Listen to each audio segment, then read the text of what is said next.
Hey everybody, I don't know about you, but as you've watched out over the world, the war in Russia and Ukraine is not just isolated to Eastern Europe. It's spread all over the world, and you can see it in market instabilities. You can see it here. People who do not think that that war is affecting you, all you got to do is look at gas prices. You look at your food prices. You see the global change that has happened.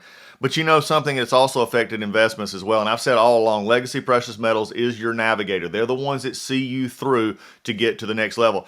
The good news about this is even with market volatility, market instability, you've got options. And gold prices are rising as investors turn to gold. And gold presents a hedge against this inflation and that protects you against the weakening dollar, which we are seeing. Legacy Precious Metals is the only company I trust to deal with gold and silver and the other precious metals. You need this investment. You need this as part of your portfolio to keep you buffered from what we're seeing in the world, war and volatility in the market. This is where you need to be. Call Legacy Precious Metals today. Be proactive about this. Get on board with it. Call them at 866-528-1903, 866-528-1903, or you can download their free investor's guide at legacypminvestments.com. legacypminvestments.com, your navigator in a volatile world of investments. Do you want to listen to a podcast? By who? Georgia GOP Congressman Doug Collins. How is it? The greatest thing I have ever heard in my whole life. I could not believe my ears. In this house, wherever the rules are disregarded, chaos and mob rule. It has been said today, where is bravery? I'll tell you where bravery is found and courage is found. It's found in this minority who has lived through the last year of nothing but rules being broken, people being put down, questions not being answered, and this majority say, be damned with anything else. We're going to impeach and do whatever we want to do. Why? Because we won an election. I guarantee you, one day you'll be back in the minority and it ain't gonna be that fun. Everybody's back. Chip Lake, welcome to the podcast. Glad to have you back on today. Election season is over. Thank God. Yes, I promise. We just had the recount in Colorado. It got finished up. Boebert won. She, surprisingly enough, speak to that one. I mean, not the personalities, because I think Boebert made a national personality. And let's just start there. I mean, there's a lot to talk about. We're going to get back. You and I we talked earlier in the primary process about candidates and matters, and I think all of that paid out to be true. But that one just hit me this morning. Again, Lauren Boebert made a very national personality on attacking, and it goes back to something that I think is very true in campaigns, and that is you may be a national star, but you're elected in a small district relatively. And it sounds like there was a disconnect there. What do you think? Well, I mean, look, this cycle, every cycle teaches us something. This cycle was no different. I mean, one of the things that I think made this cycle a little bit different than the rest is that you had a higher percentage of the electorate. In fact, I read just yesterday, the highest percentage of the electorate in modern time that didn't identify with either political party. I mean, in generic ballot, Republicans had a lead in generic ballot throughout the entire election cycle. But their position on the generic ballot was in the 30s, in the low to mid 30s. And so, you had an equal number of people, almost an equal number of people not identify with either party. And so, even though the Republicans had a generic ballot edge, it didn't play out as an election that I thought it was going to play out as. I mean, I thought this would be more of a wave election because of the dynamics that existed with Joe Biden's favorability and image rating, and it was a good election for Republicans. Certainly, they took over a majority in the House, but it wasn't a wave election that we were all hoping for. Well, and I can see that. One of the things. And let's explore something, because this is what I love to do on this podcast, is explore deeper topics than just the talking head stuff that we get to do on TV. And that is this identification process. Non-Republican, non-Democrat, independent, whatever they want to call themselves, back and forth. From your perspective, I mean, you've been a general consultant for years. You've looked at polls. I've looked at polls. But how is that really going to play out, or do we really know yet? Well, I don't know that we really know. I mean, you've heard me say a million times, that, in this business, The consultants don't make the rules. The candidates don't make the rules.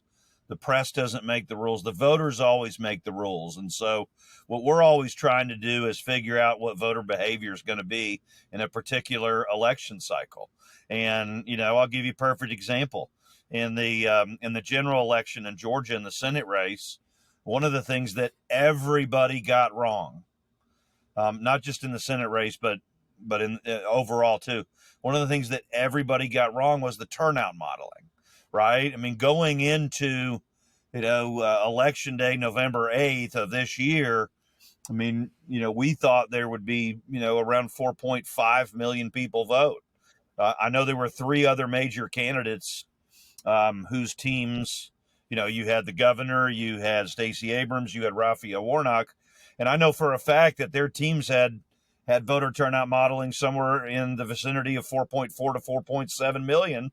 And the voters of Georgia decided only 3.9 million of them wanted to show up. So it was a substantial, difference. I mean, your polling is only as good as your modeling, and everybody's modeling was incorrect. And so, Doug, I think the answer to your question is we just don't know. We have to wait to see how it plays out. This next election cycle is going to be a presidential election cycle. We don't even know if the incumbent president is going to run for reelection. Certainly over the past 2 years, I think even my close Democratic friends would agree that his cognitive abilities over the last 2 years have declined pretty rapidly.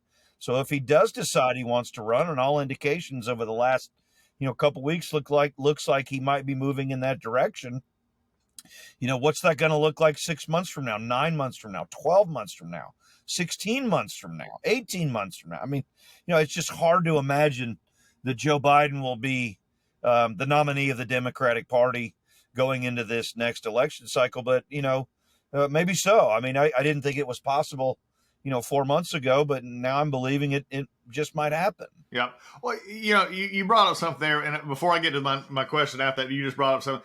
I want everybody out there listening to the podcast. If you're driving around, you're doing your workout, whatever. I mean, we're just sitting here, and Chip, and I talking. And for somebody who is dropping in on this conversation, I hear it all the time, the elections are getting closer and closer. But you just said something there for a second. It reminds me of that meme that's out there on the internet that says, how many times did you do that? More than 5.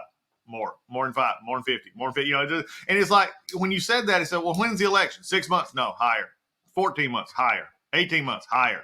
20 months? Higher. 24 months? We're 24 months away from an election. And yet you've got analysts who are out there, talking as if it's tomorrow. And it's just, I think in some ways that is driving this antipathy away from, the frustration with either parties or polling or even voting in that matter. Because we still have a situation in our country, which is it, Chip, still about 50% or roughly maybe more that are eligible to vote that are either not registered or just choose not to vote across the country.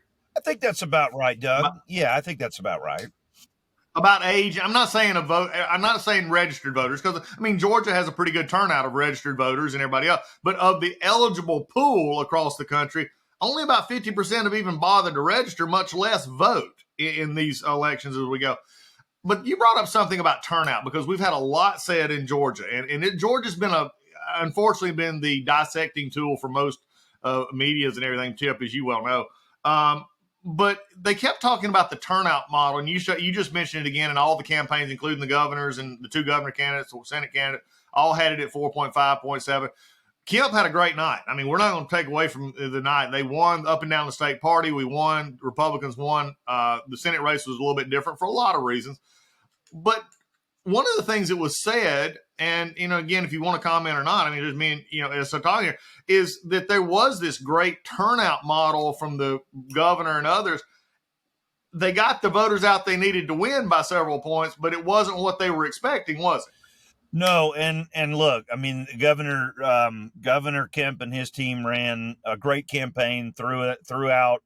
I think ultimately when the dust is settled, and it's close to being settled, right? The election cycle's over. I think the governor really won his general election in the primary with such a decisive margin of victory against his opponent. when he went into that primary against David Perdue, I think we all knew that the governor would beat David Perdue going into election day, but I don't think any of us thought they would be the margin. And look, so Governor Kemp was in a unique position that not a whole lot of people find themselves in, but that he found himself in, which is, for him, it didn't really matter what the turnout model was. They were going to win their election, whether 3.2 million people voted, whether 3.9 million people voted, whether 4.3 million people voted, or whether 4.7 million people voted. And so, that's in a purple state, which is what I think we are right now. That's a good position to find yourself in. But no, good question. I mean, I don't think any of us got the modeling right, but the good news for the governor and bad news for Stacey Abrams is that, he was in a position where that really didn't matter. Exactly. Okay, let's play this out. You and I, we've been together for years, and I've said it before when you were on the podcast. You've run my campaigns. If I ever ran again, you would be there, unless I had to go, tell April, and I'd probably have to bribe her very heavily. But we would do that. But you're going to always be there. So you and I are close, and that's just a known thing. But the one thing in looking at these elections is, you were talking about it being purple. I still say it's red because of the election results. I tell you where I see trending, and I'm going to give you the trending, that it is turning more and more closer. But Georgia's always been a 4 or 5 point state for the last about 4 cycles. The interesting part I have for you is, though, and you're saying purple, would it have been a lot closer? And I'm just going to throw this out there. Would it have been a lot closer if the Democrats had run somebody like a Jen Jordan, let's see, who else could you on their side for governor? Stacey Evans, somebody like that, or maybe even, I don't know, name another candidate on the Democrat. Would they have done better?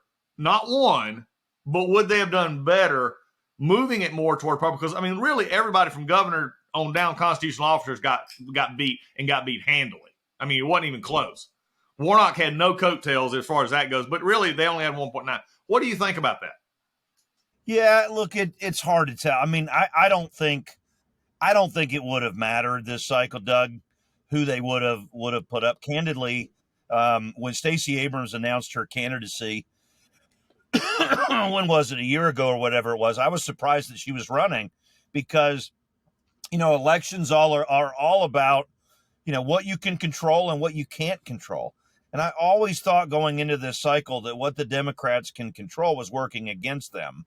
And, we've gone into cycles where the opposite is true. And, there's just not a whole lot you can do for that. Now, we were partially right with that, partially wrong.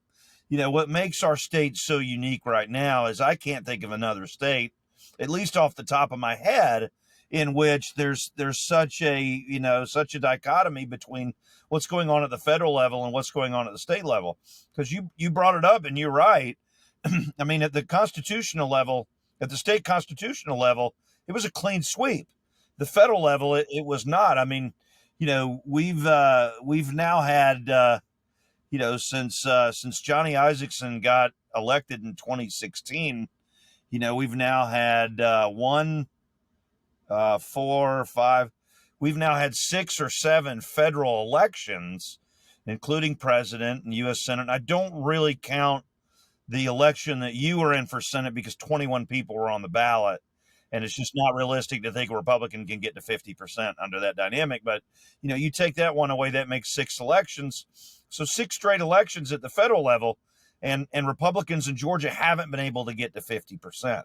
That's not the case at the state level. And so I think that ultimately is what kind of makes us into a purple state. But, to your question, could the Democrats have nominated, maybe a candidate that might have appealed to a broader segment of the electorate? Yes. But at the same time, maybe the governor's margin of victory might have been a tad bit smaller under that scenario, because I do think Stacey Abrams was a really good contrast that the governor exploited. and wanted and took advantage of, because, Stacey Abrams wasn't the candidate this election cycle that she was 4 years ago. 4 years ago, she hadn't gone out into the private sector and made millions and millions and millions of dollars off this false narrative that the election was stolen from her and that voters in Georgia are suppressed. There was never any truth to that narrative. Ever since that narrative has been percolating, and ever since that narrative has allowed her to raise, hundreds of thousands, if not millions of dollars, Georgia continues, election cycle or election after election, not even cycle after cycle, but election after election, whether it's a primary runoff, a general election runoff, we continue to break voter records. And look, even though the voter turnout model in the general election of this year was lower than everybody thought, it was still higher than what it was 4 years earlier. And so we still broke records with it. Well, and I think, and one of the reasons I asked that question was, as you've said before, also, I believe politics is all about timing, Chip. I mean, Jimmy Carter would have never got elected president in any other cycle except 1976. I mean, you look at just the, Barack Obama's timing in 2008. I mean, I got good friends in Illinois who still remember, less than 3 or 4 years before this man was elected president, they were seeing him in the legislature in Illinois, and not him voting president in Illinois. This was just not something you could foresee coming. Timing matters in this. And Donald Trump, in his way, not only his style, but his timing was, again, against Hillary Clinton. But one of the issues I think that's interesting with Stacey Abrams is I think you were right. People got tired of it. Lightning struck in 2018. It did not strike in 2022. But one of the things is recently, if you've read, and everything's going on right now about here's what we got to do. And I'm sort of sick of parties getting together and deciding what is wrong with the parties and doing it from a national approach, when most of these elections that I fought with when I was in Congress are decided in decidedly nuanced issues in a lot of areas. But she said something. Her campaign team is now making her out to be Moses, and that either Warnock or the other candidates in the future will be the Joshuas. They'll get to enter the promised land because of all that Stacey sacrificed to get them there. That's sort of the narrative being portrayed there. Some of it, I'm going to have to say, is probably a little true. She finally got them back into the grassroots narrative that they had lost for a few years. But it's going to be interesting to see if the Republicans can learn from that. Yeah, I tell you, what an epic meltdown the day after Raphael Warnock won to see.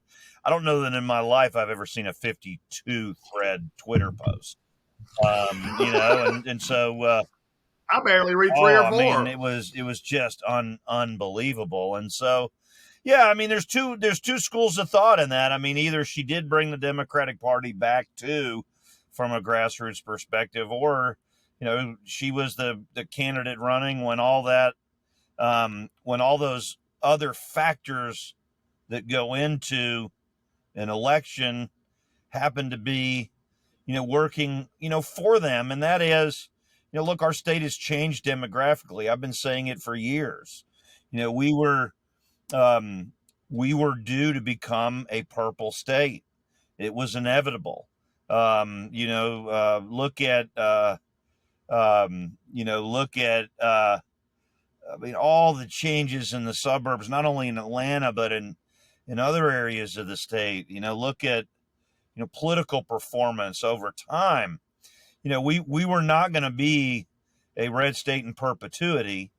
And so, we're there right now. And so, is that something that, Stacey Abrams would like to take credit for all that. Lauren Groh-Wargo would like to take credit for all that. But the reality is, I think a lot of that was kind of baked and was going to happen over time anyway. And so,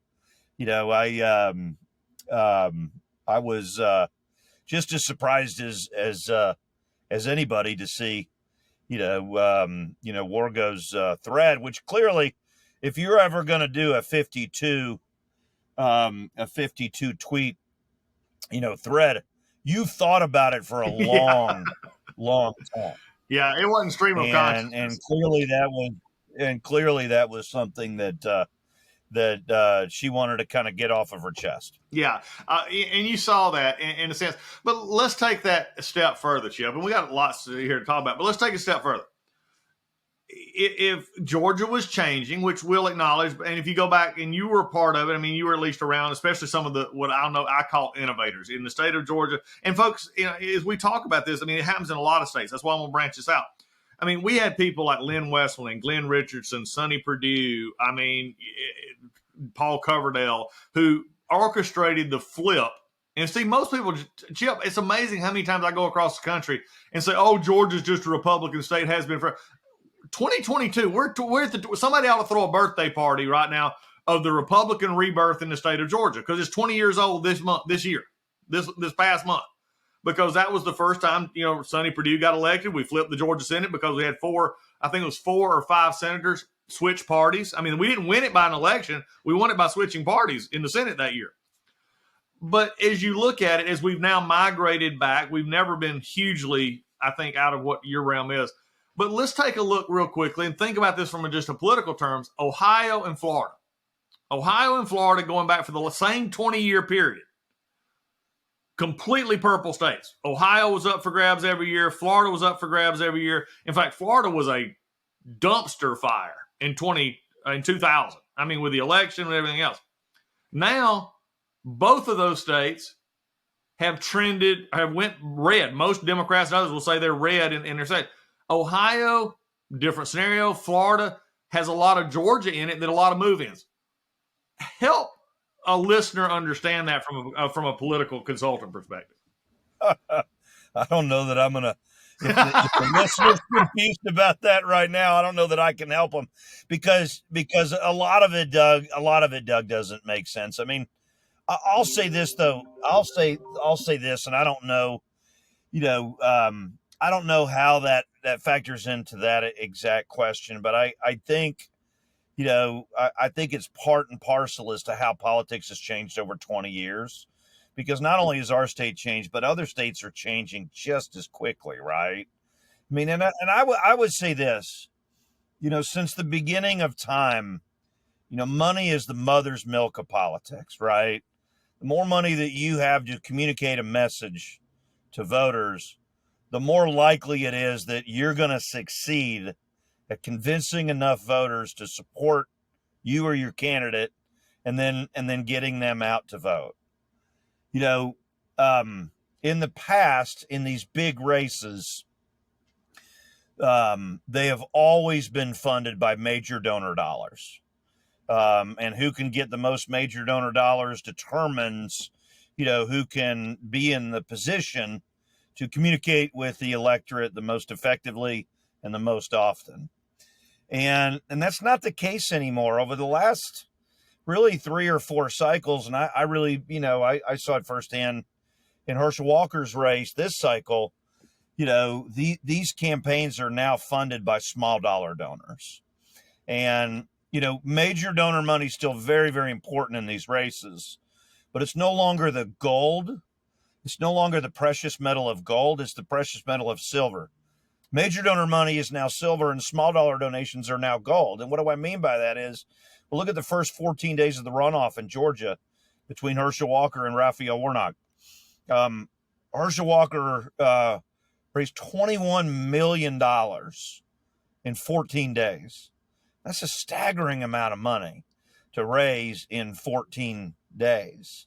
And during that same 14-day period, he got outraised by Raphael Warnock by $30 million. $30 million. I mean, Raphael Warnock raised $51 million in 14 days. And it's just hard to fathom. Yeah, let me jump in. I don't want to stop this, but I want to put this in perspective. You and I lived this. We raised, when we did the jungle, because we were in a different primary, a jungle primary and everything else, but we raised $6 to $7 million in a quote primary, as best you want to put it, which for most primaries is not bad, to do. And our opponent raised, less than that, similar amount, but had massive amounts of her own money to put in. So it sort of skewed those numbers. But to think about that, over a 10-month period, we raised 3 times the Walker campaign in 14 days raised 3 times what we did in an entire campaign cycle. It's staggering, and it's all. I mean, it's all digital now, right? It's all digital. It's rev shares with other people's lists. It's it's communicating with those that we know are engaged online.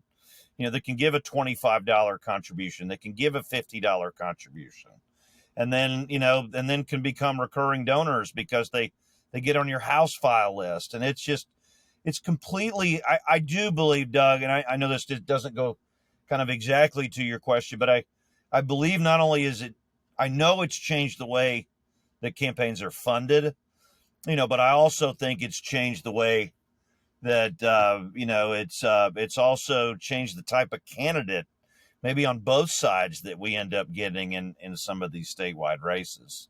And, it's just, there's more money, there's more money, in some of these bigger races now than there was 10, 15 years ago. And it's just changing the landscape, and it allows you to communicate with voters and try to drive a message, more often. And I think it's certainly here to stay. I want to take off this. I've been asked a lot, and I've been giving a sort of basically the same answer, just in different forms. Because I'm often asked, what do we need to learn from this? What do you take away? Because there's a big, huge issue right now on the national level with Ronna McDaniel, the RNC, the DCCC, the RNC, the Republican Study Committee, the Democratic Study Committee. I mean, all the part, and the Republican Congressional Committee. All of them now are saying, after this, especially on the Republican side, what do we do now? Where do we need to go? I've been saying basically 3 quick things. Number one, we've got to realize that the candidate messaging matter. That is important. And can that candidate communicate that message? However you want to determine that. Number 2, you got to have money, which you just talked of, and we've got to figure out why. And I know why a lot. Democrats share a lot of things. Republicans don't share a lot of things. That's why you get a lot more small dollar, and they've been doing it longer too. Number 3, this is the one that I want you to comment on because it affects how you spend that money. And that is, I don't think Republicans, and I say this to myself and willing to be corrected, but I don't see it in the big as I have seen it in the Democrat side. We don't spend 24/7, so to speak, in the party structure, the committee structure, doing as much list building, neighborhood walking, neighborhood movement, especially in these suburban, urban areas, that it looks like Democrats are doing in areas where they're making progress. We've got to make sure that our Republican committee arms and our Republican parties, it seems to me, is focused on winning elections and not monitoring the candidates. Does that make sense, Chip? It absolutely makes sense. And you're exactly right. And we do need to spend more time on list building. We do need to spend more time on the ground game. And I think we've made great strides. Our party's made great strides in that regard in the last couple cycles. I think, from what I can tell, I mean, the biggest difference between the parties, and I'll use this example. I mean, you served in Congress and you served in the majority. And I think you also served in the minority, right? Or where you served in both. And so, when you need to get a bill passed in the House, and Lynn Westmoreland used to say this too. I heard Jack Kingston say it a lot as well. I mean, you need, 218 votes, right? I need 218 votes. And there were a lot of times when the whip count was like 215, 214. And so, if the whip counts at 213, 214, you need to get to 218. You need to put something that Lynn always used to call sweeteners in a bill, right? Put a sweetener in a bill. But a lot of times the problem with those sweeteners is, hey, look, we'll put a sweetener in a bill. We just gained 6 votes, but we just lost 7. So we're down 1 where we started. And I think it's become in many respects the same for Republicans right now, getting votes. Since the beginning of time, you win elections by getting more votes than your opponent. And that's not changed, and that dynamic's not going to change. So you have to figure out what coalitions of voters can I bring together that can best help me get to 50%, that can best get me to 50% plus one. And so, we saw it in the runoffs for Senate, 2 years ago. I mean, we didn't, we lost those runoffs as a party, and John Ossoff and Raphael Warnock became U.S. senators. I think for the sole reason of the fact that too many Republicans stayed at home and didn't go vote. And I know that. I mean, I've looked at the data. Anybody that's looked at the data is going to come to the same conclusion. And so, our balance as a party is, how do we make sure that we have our base motivated and we convince our base to go out to vote, but then we don't alienate those whose votes that we normally get. And I'll give you a perfect example. One of the reasons that the turnout modeling was low in Georgia after the fact, our data crunchers went back and looked at it and said, look, those are independent leaning soft Republicans who have an unfavorable opinion of Joe Biden. Had they gone out and voted, Brian Kemp's margin would have been bigger. And Herschel Walker might have had an opportunity to win in November, which we always knew was his best opportunity to win. And so it's kind of a long-winded way of saying, I don't know that the Democrats have that issue that we have, right? The sweetener issue, right? How do we make sure our base stays motivated without alienating that white suburban college educated voter that we know is unhappy with the Democratic Party and the direction that the Democratic Party's going nationally. And in previous election cycles, those are the voters that normally swing elections, and those are the voters that make wave elections. So we had a favorable election this cycle nationally, but it wasn't a wave election because too many of those people didn't go out and vote. Well, and I'm talking about the sweetener issue, Chip, and then one of the things we'll talk is that I see is this is also, and I'll say it this way. Maybe this isn't the way, but I've talked about it a lot. I think Republicans have too long a memory of primaries, whereas Democrats are more like flashcards on primaries. Okay, the primary is over, not who we wanted, and then they get behind whoever the Democrats. Republicans have elephant. I'm not being funny here. Elephant memories. And say, well, my guy didn't win the primary, so, it doesn't matter.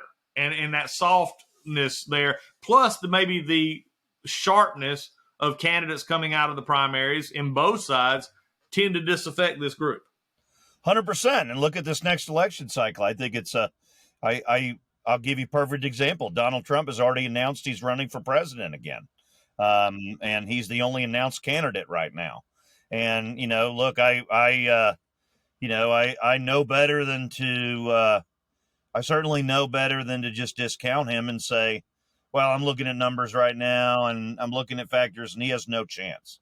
Anybody that says he has no chance, I think I think that's a little short-sighted. I didn't think he had any chance 6 years ago when he first got in and he became president of the United States.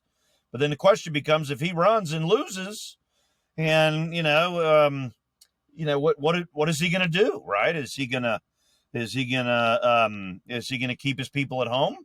Because, that's the one concern I have going into this cycle is, I don't want Joe Biden and the Democrats to control the executive branch of government for another 4 years because they hadn't done real well the first 2 years. But they didn't get punished for it like they should have. And, how is that dynamic going to play out? Nobody knows right now. Anybody that says they can tell you they know how it's going to play out is lying to you. But, that's a good test for us because Democrats seem more committed to winning. And we seem, more preoccupied with the process of who our candidates become in the general election. And as long as we do that, then we're going to continue to fall up short and lose elections that we shouldn't lose. Well, I go back. I say this a lot that and I've said it about our current situation, and I can't believe it because my first vote in Congress, 2013, I'll never forget it. You were on the line, Brendan, our chief of staff, was starting the first process of losing most of what little hair he had, and that was and Lynn basically a part of it. It was the John Boehner speaker vote. Republicans in 10 years have not overcome what we've done almost every year we've been in, and that is have a factional fight about the speaker. And it's happening right now. I think most pundits are trying to write this off. I've gotten a lot of indication from friends and some really interesting off information that unfortunately right now, I think for Kevin's in a lot more trouble than he's leading on. And it's not getting better. And you normally by now you'd have at least brought in enough factions to where, okay, we can fix this. But I mean, there's at least 12 online right now that have 5 who said they just wasn't going to at all. 7 more who said, hey, unless we get this, we ain't voting for you, including another one from Georgia. I mean, there's just an interesting factor going on here. But my problem is, and my concern, Chip, and it'll play into this next election cycle. So just a little bit of a run up to get to the question. Unless you have 218, you're just making speeches. And I'm concerned that as the party, and I say this as a party, that we're more concerned about the ideological stance at times than we are saying, can we get something done? We would rather see the speeches and the others than the 218 number. And I say that with love. I voted no plenty of times. Don't get me wrong. There are things and reasons you vote no, but at certain points in time, you got to get to yes. And I think our primary process, our general election process from our side is playing into that governing philosophy that's going to hurt us in the long run if we don't do something in this next cycle that actually says why conservatism actually is the better choice. Well, I mean, you hit the nail on the head, and you said it's going to hurt us in the long run. It's hurt us in the short run. It's hurt us in the short run, and so do we want to continue to go down that road? I mean, I get to vote just like you get to vote, just like everybody gets to vote in primaries. But when my candidate loses a primary, it's time to jump on and help, and help the nominee. I mean, look, you had a bitter fight with Kelly Loeffler, a bitter fight.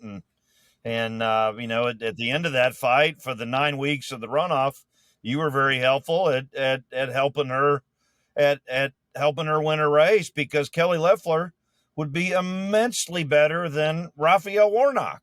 I mean, leaps and bounds better than Raphael Warnock. And so, we have to do a better job of that as a party. And just that doesn't mean we need to love doing it, but we have to do it. And that's one of the areas, as I said earlier, that the Democrats seem like they're a lot better than we are at navigating. Yeah, it's great. I haven't seen it. I don't have HBO again, but there's the documentary, the Pelosi documentary. I do want to see it. I might have to go to my daddy's to actually watch it. And I want to watch it not because I'm a fan of Pelosi. She doesn't like me, and I'm not a fan of hers. But from what I've read about it, and I'm going to talk about it some on a future podcast, is she understood that governing was the key element. Elections and all that, great. But she also reflected, and it's probably a good way for you and I to sort of put a bow on this one, because we're going to talk. I want you and I to talk a lot coming up in the first quarter next year, and we'll talk on the podcast here about some real concrete things that we can do. And that is, I go back to the William F. Buckley quote, because if you're, and this bothers me, that a lot of conservatives are not historians. They don't go back and realize that in the 40s and into the early 50s, in 30s especially, conservatism was not considered a legitimate political ideologue. It wasn't until Buckley said, hey, we have the academics on our side. We actually have the right answer, but we couldn't break through. His famous quote was, I'll always vote for the most conservative candidate who can get elected and the most conservative policies that can get put in place. Flip William F. Buckley to Nancy Pelosi or any of the other leaders on the Democrat side, their ideas will pass the most liberal thing we can pass and the most liberal idea that we can do. I think at some point in time, conservatism, we've got to realize that elections are great, majorities are great, but unless you do the policy part of it, that's where we're missing out. 100%. And you know, we're going to see, you had alluded to it in your comments beforehand, but we're going to get to see this play out here, you know, pretty quickly with respect to the vote for speaker, because, you know, there's now just as narrow of a majority for our party that there was for their party. And we saw how easy it was to wreak havoc in that process.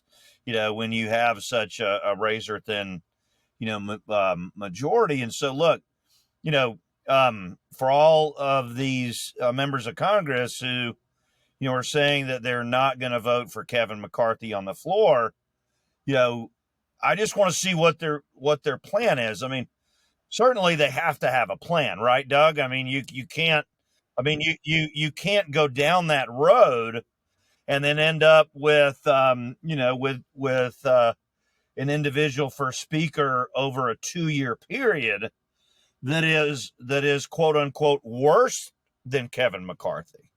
And I say that with all due respect to Kevin McCarthy, right? I'm not casting judgment one way or another, but you know, he won. His caucus decided he would be the candidate for the party for speaker, and now it goes to the floor vote. And so, you know, I'm watching that just as intently as you are, because that only works for only works for the segment of the caucus that don't want to vote for him on the floor. If you end up getting you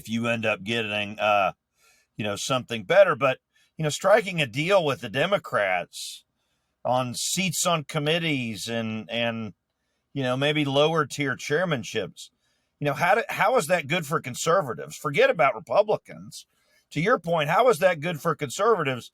And how is that gonna you know, how is that gonna help public policy and fight the Senate and all the, you know, all the junk that they want to send over to the House, or lack thereof? I guess it's going to be the Senate, you know, complaining about what the House sends over.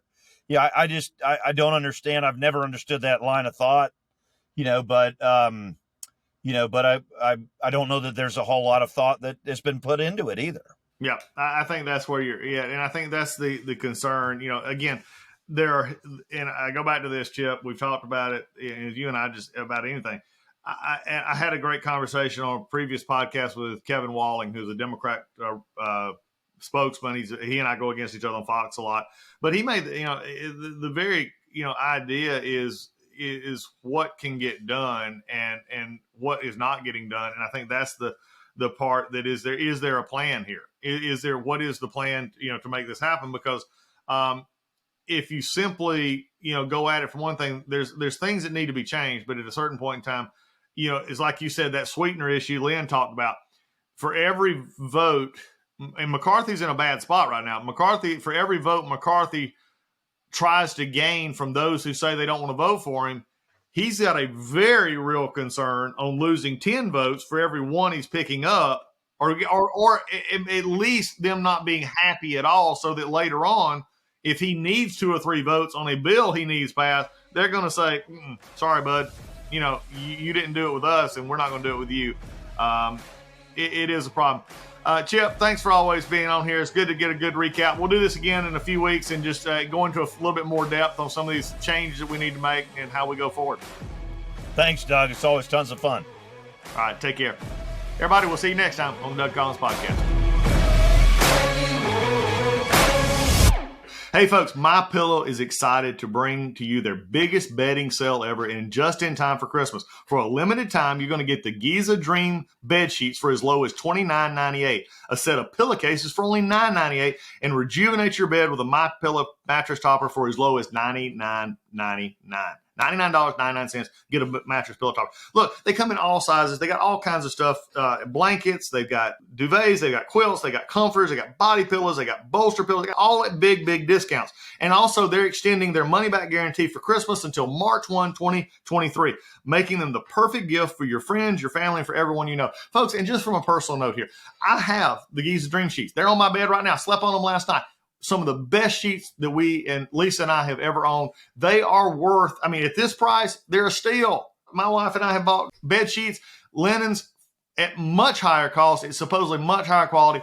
These from MyPillow are at the highest of quality, and at a price like this, you can't beat it. So go now to MyPillow.com, use promo code Collins, Collins, or call 1-800-986-3994, and you'll get huge discounts on all the MyPillow bedding products, including the Giza Dream bed sheets for as low as $29.98, and get all your shopping done while qualities last. And remember, put in that promo code Collins for these discounts.